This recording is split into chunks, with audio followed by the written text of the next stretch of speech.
If you've ever attempted to use tritone substitutions, but everything you played really just sounded like mud, this video is going to change everything for you, because I'm going to show you that tritone substitutions are probably the easiest way to integrate spice into your melodies without sacrificing clarity or musical direction. It all comes down to combining two triads that are a tritone apart, right? So when I go to this D7, I'm also thinking of A flat 7, like this.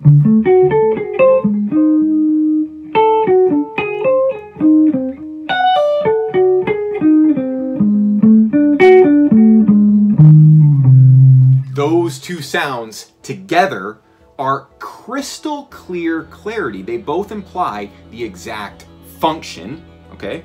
This is where it gets a little deep for a second, bear with it, right? The function being the fact that a D7 can go to a G minor, but an A flat 7 can also go to a G minor, okay? So we're combining the two triads that can go to the next chord in this particular sequence, which is a 1, 6, 2, 5. And we're going to completely understand tritone substitutions in the context of the 1, 6, 2, 5. So by the end of this video, you can apply this to your playing and explode it sky high. See, what I see all the time is that most players hear tritone sub and they immediately start thinking in scales, right?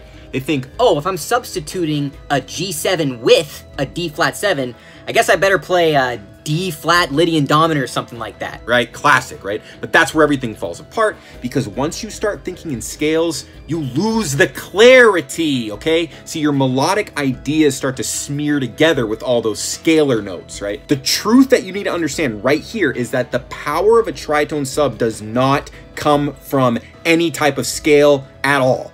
It comes from the triad, okay? The pure, simple, clear, 3-note shape inside the chord. So here's this hack. So freaking simple right here, okay? So remember, I was just doing it, right? I was going to G minor, okay? I was going to G minor. Now there's two chords that can go to G minor. Those two chords are D7 and A flat 7, which are a tritone apart. And be clear about the two aspects of the harmony that you're wielding. One aspect, second aspect. Be clear about that. That's where you get all that power, right? Right? Now I'm just doing different like possibilities here, right?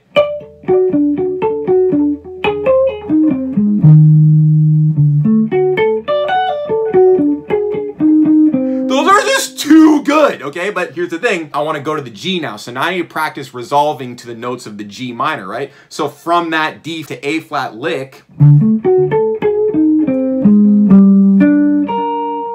you see how that works, dude? That is deadly. This is practice, right? You see, this is like, I need to practice this. This is too good. Notice the underlying mentality of this practice, though. I have to practice this in the context of the chord change, right? I need to acknowledge that I'm going to a G minor. So I need to practice resolving my triad pair of the tritone sub licks to the notes of a G minor. And that's how I'm learning voice leading as an inevitable byproduct of wielding these triad pairs across the tritone. That's how you do it, right? So now what I'll do is I'll put it in context. This is how you're going to start to practice, right? Notice we're doing this 1, 6, 2, 5, right? That's our practice parameter here. So I'll make it easy on myself, right? I'm going to make the 1, the F, really simple. Purposely make it so simple, because when I go to that D slash A flat, I'm going to make it all kind of like tricky and slippery. And then when I get to that G minor, I'm also going to make it simple, make it easy on myself. But when I get to the C slash G flat, once again, I'll do all that crazy stuff. That's how you practice, right? You're isolating both dominant chords in the progression, right? The D7 would be a secondary dominant going to the G minor, which allows A flat. The C7 would just be the dominant to the 1 chord. C7 can also be the G flat, right? So that's where I'm only going to do it, right? On those 5 of chords, right? 5 of 2. 5 of 1. But that time I played the G flat as a tritone sub for that 5, right? Okay, so here's a practice, right? 1, 6, 2, 5. Watch what I'm doing.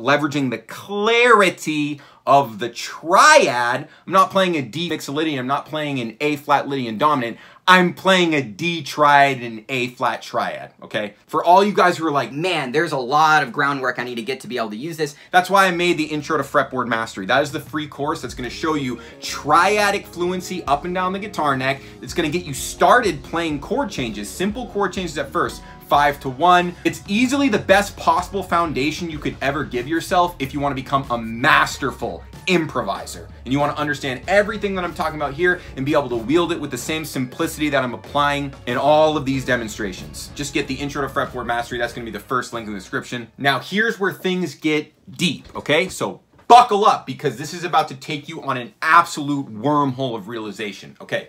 So every time you use a triad pairing, that's a tritone apart, you're accessing what I refer to as the shadow reality.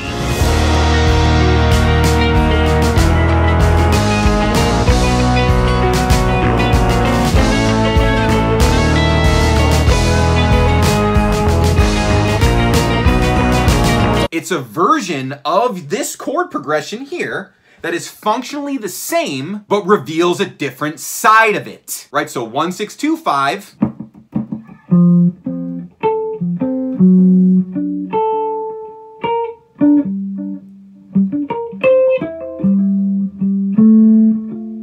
Right? That is functionally equivalent to this.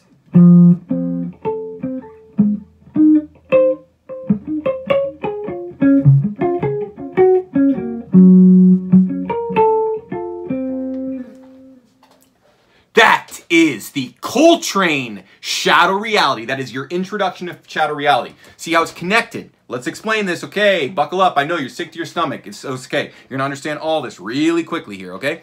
So you already understood I'm using the A flat because it's a tritone sub for the D, right? So we already understand in the Coltrane Shadow Reality 1, we're going from F to A flat because that's equivalent to going from F to D because A flat and D can both go to G minor. But where does A flat go in this? It goes to D flat. Why? Because D flat is a tritone sub for the G. And A flat can obviously go to D flat, right? Just like D can obviously go to D flat. And then where does the D flat go? It goes to G flat because G flat is a tritone sub away from C. It's all functional equivalence. Same function, totally different flavor. But that flavor is only accessible through the clarity and precision of the triads. You don't have any time to muddy the message with playing notes that are not in the triad of either the actual chord or the shadow reality chord. Why this is crucial to mastery is because this is opening the door to the infinite creativity glitch.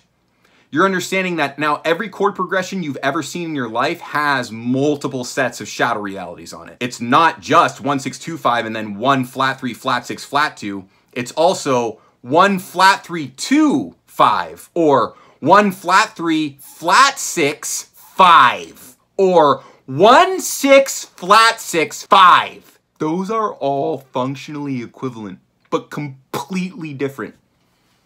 Do you see how music full circles on itself like this? Right? Like there's no turning back for you if you made it to this point in the video. Like if you haven't already gotten my free course, that is a sin against your own destiny. So get that free course. Now for you guys who already got my free course and are waiting for some sign from the heavens to actually take the right next step, well, here it is for you right now. Second link in the description, mentalitymusic.com/last lesson. That's where we're going to take the concepts of Intro to Fretboard Mastery and compound them by a factor of 96.3. That's mentalitymusic.com/last lesson. Now, for all the rest of you who feel like you just got hit by a train of reality, here's what I can tell you. There's a whole mentality of practice, mentality of musical development that contextualizes everything I'm saying.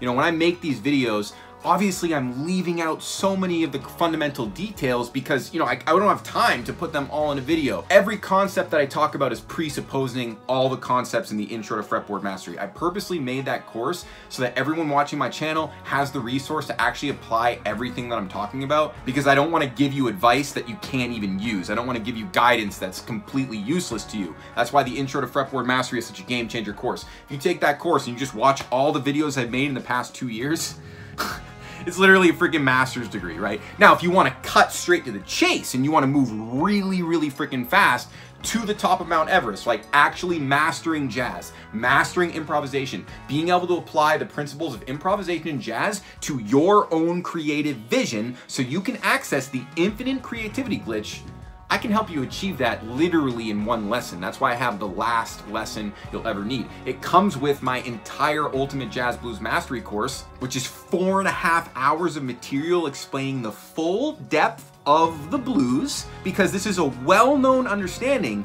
that when you can understand the full depth of the blues, well, guess what?